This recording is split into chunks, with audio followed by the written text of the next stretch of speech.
નમસ્કાર મિત્રો, જય શ્રી કૃષ્ણ, રાધે રાધે. સ્વાગત છે તમારું આપણી YouTube channel government pension salary info and ન્યૂઝમાં. તો મિત્રો, તમે પણ ગુજરાત રાજ્યની સેવામાંથી સેવાનિવૃત્ત થયેલા પેન્શનધારક છો તો તમારા માટે ખૂબ જ અગત્યના સમાચાર સામે આવી રહ્યા છે. તો મિત્રો, હવે ગુજરાત રાજ્યના 60 વર્ષ ઉપરના વૃદ્ધ નાગરિકોને 7 સુવિધાઓ મળશે સાવ મફત. તેમાં આપણે સૌથી પહેલાં વાત કરીશું કે મુસાફરીમાં મળશે સાવ મફત મુસાફરી અથવા તો થોડાક છૂટછાટ પણ મળશે. ત્યારબાદ મિત્રો વાત કરીશું કે મફત આરોગ્ય સંભાળ સેવાઓ જે સરકાર દ્વારા આપવામાં આવી રહી છે. ત્યારબાદ મિત્રો વાત કરીશું કે સરકારી યોજનાઓમાં પ્રાથમિકતા. તો મિત્રો, વૃદ્ધોને સરકારી યોજનામાં પ્રાથમિકતા મળવાની છે. ત્યારબાદ મિત્રો વાત કરીશું કે પેન્શન પ્રક્રિયા ઘરે બેઠા સાવ મફત મળશે. તો મિત્રો, તેમાં વિગતવાર વાત કરીએ તો ભારત સરકારે દેશના વરિષ્ઠ નાગરિકોને સન્માન અને સુવિધા પૂરી પાડવા માટે એક મોટું પગલું ભર્યું છે. સરકારે વરિષ્ઠ નાગરિક કાર્ડ 2025 યોજનાની જાહેરાત કરી છે, જે 60 વર્ષ અને તેથી વધુ ઉંમરના નાગરિકોને વિવિધ પ્રકારના વિશેષ લાભો પ્રદાન કરે છે. આ કાર્ડ દ્વારા વૃદ્ધો માટે એક ખાસ ઓળખ કાર્ડ તૈયાર કરવામાં આવશે, જેનાથી તેમને સરકારી અને ખાનગી ક્ષેત્રે લાભ મળી રહે. અને મિત્રો, સિનિયર સિટીઝન કાર્ડ 2026ના 7 મુખ્ય ફાયદાની વાત કરીએ તો સરકારે આ કાર્ડ સાથે 7 મુખ્ય સુવિધાઓની જાહેરાત કરી છે, જે વરિષ્ઠ નાગરિકોના જીવનને સરળ અને સુરક્ષિત બનાવશે. આ સુવિધાઓ તેમની દૈનિક જરૂરિયાતો સાથે સીધી રીતે સંબંધ છે અને તેમના જીવનની ગુણવત્તા સુધારો કરવામાં ખૂબ જ મદદરૂપ થાય છે. તો મિત્રો, તેમાં પહેલું છે મુસાફરીમાં છૂટ. વરિષ્ઠ નાગરિક કાર્ડ વૃદ્ધોને રેલ અને બસ મુસાફરી પર 50% સુધીનું ડિસ્કાઉન્ટ મળશે. આનાથી વરિષ્ઠ નાગરિકો છે તેમને પાત્ર પરિવારની મુલાકાત લેશે નહીં અથવા તો ધાર્મિક યાત્રાઓ પર કોઈ જઈ શકશે નહીં, પરંતુ તેઓ ઓછા ખર્ચે લાંબા અંતરની મુસાફરી પણ કરી શકશે. ત્યારબાદ મિત્રો વાત કરીશું કે બીજું છે મફત આરોગ્ય સંભાળ સેવાઓ. આ કાર્ડ વરિષ્ઠ નાગરિકોને સરકારી હોસ્પિટલો અને આરોગ્ય કેન્દ્રમાં મફત ચેકઅપ, સારવાર અને સસ્તી દવાઓ પૂરી પાડવામાં આવે છે. મિત્રો, આરોગ્ય સંબંધિત ખર્ચાઓ પર આ ડિસ્કાઉન્ટ વૃદ્ધો માટે મોટી રાહત સાબિત થશે. મિત્રો, ત્યારબાદ મિત્રો ત્રીજું છે બેન્કિંગ અને રોકાણોમાં ખાસ લાભો.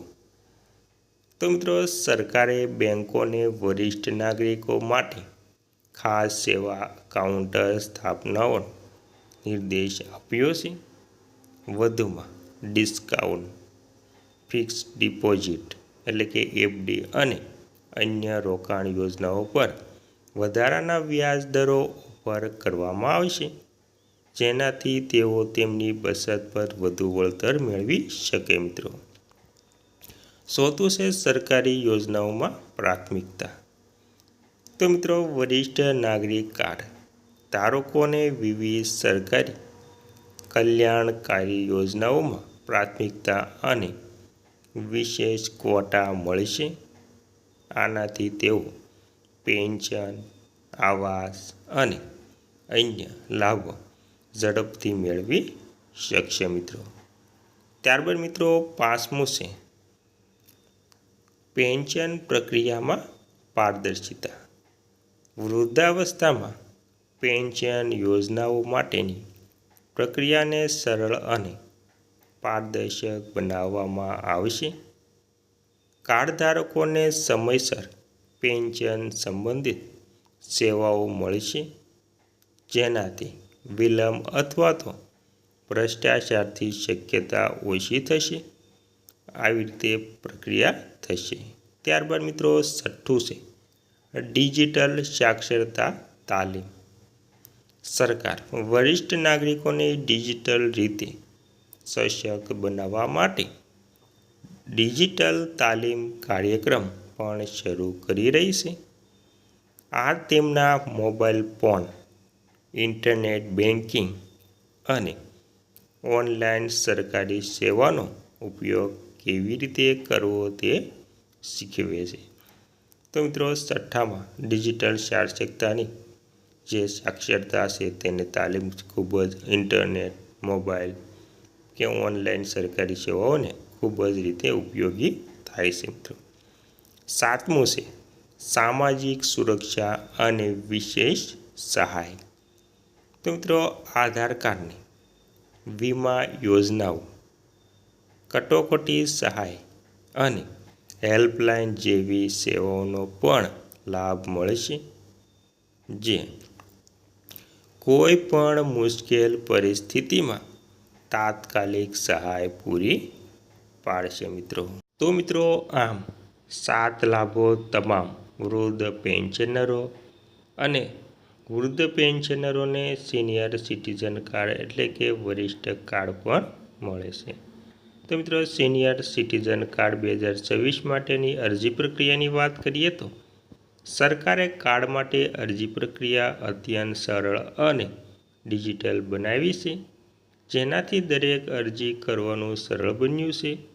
રસ ધરાવતા નાગરિકો સત્તાવાર સરકારી પોર્ટલની મુલાકાત લઈને ઓનલાઈન અરજી કરી શકે છે. ફોર્મ ભરતી વખતે તેમને પોતાનું નામ, જન્મ તારીખ, ઉંમરનો પુરાવો, સરનામાનો પુરાવો અને તાજેતરના પાસપોર્ટ સાઇઝના ફોટાઓ અપલોડ કરવાની જરૂર પડશે મિત્રો. જેમને ઇન્ટરનેટ એક્સેસ નથી તેઓ તેમના નજીકના CSC એટલે કે કોમન સર્વિસ સેન્ટરની મુલાકાત લઈ અરજી કરી શકે છે.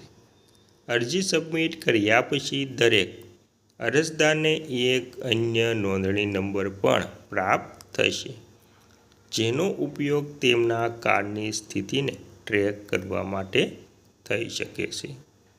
પાત્રતા ચકાસણી પછી કાર્ડ અરજદારના ઘરે મેલ કરવામાં આવશે અથવા તો ડિજિટલી ડાઉનલોડ કરી શકાય છે મિત્રો.